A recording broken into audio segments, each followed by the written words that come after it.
Hello guys, welcome to this video, and to this video we're going to discuss about Java for loops. When you know exactly how many times you want loop through a block of code, use the for loop instead of a while loop.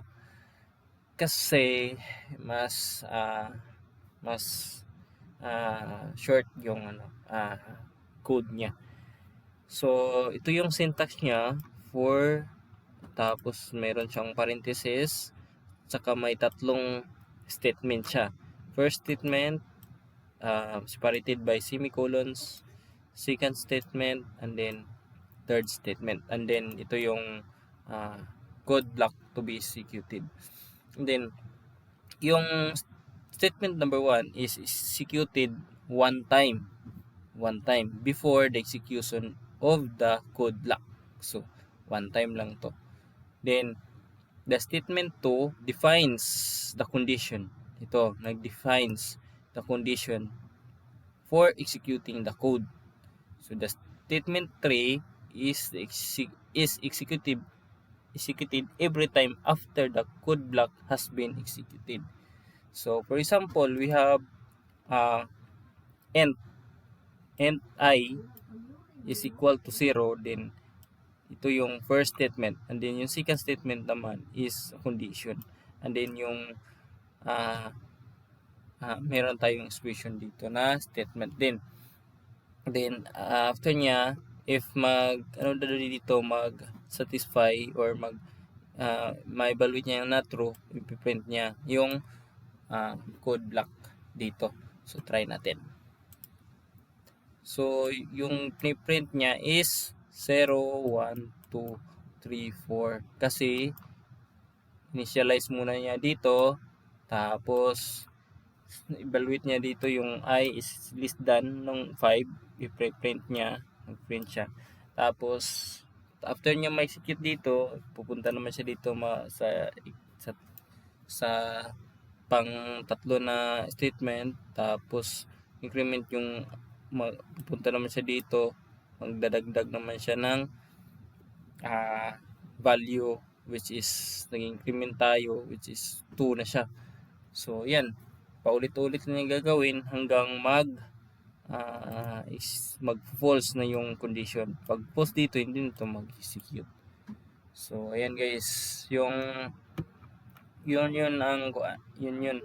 So yung statement 1 guys is siya yung set ng variable before the loop starts. So before mag-start yung looping, siset niya yung variable. Yung statement 2 naman guys is nag-define siya ng condition for the loop to run. So dito is I must be less than to 5. So kaya yung if the condition is true, the loop will start over again. If it's false, the loop will end. Yung statement number 3 increases the value of I. Each time the code block in the loop has been executed. So yan guys, nag-execute siya yung after ma-execute yung code block. So magdadagdag ng isa, ipapasa yung value dito sa I, check naman niya if qualify siya dito, prepare naman niya hanggang maging false dito, at saka mag-end na yung loop niya. So meron din tayong tinatawag na nested loop. So comment natin to. So meron tayong tinatawag na nested loop. It is also possible to place a loop inside another loop. This is called a nested loop. The inner loop will be executed one time for its iteration of the outer loop. So the outer loop, so this is the example. Okay, need to uncomment. So this is the first loop, and then this muna siyang end, and check natin, and outer loop, then end, outer, and outer,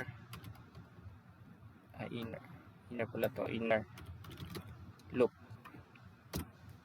So ayan guys, so ito yung code ng first block ng loop at the second block ng for loop, nested for loop. So try natin. So ito, so yung I natin is 1, then execute niya yung listan siya ng listan siya ng 2, piprint niya yung outer. So yung outer niya 1, and then pagkatapos niya check niya yung for loop.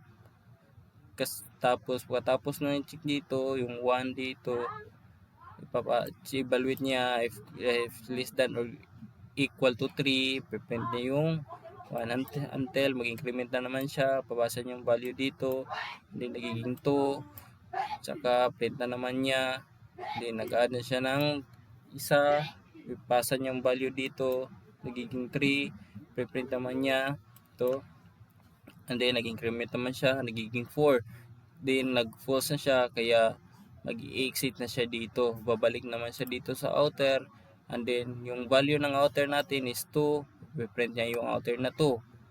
Tapos ng dito, execute dito, i-print naman niya nung paulit naman niya yung i-print dito kasi nag-initialize niya paulit-ulit nito.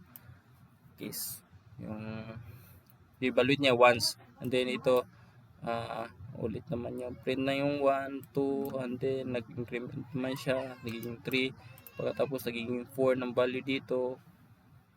Okay, and then nag-exit na siya, and then nag-increment naman dito sa outer loop, nag-increment naman siya, nagiging 3 na siya, and then yung 3 na value ng I is less than or equals, false naman siya, so execute is in na niya yung loop kasi false na yung value dito.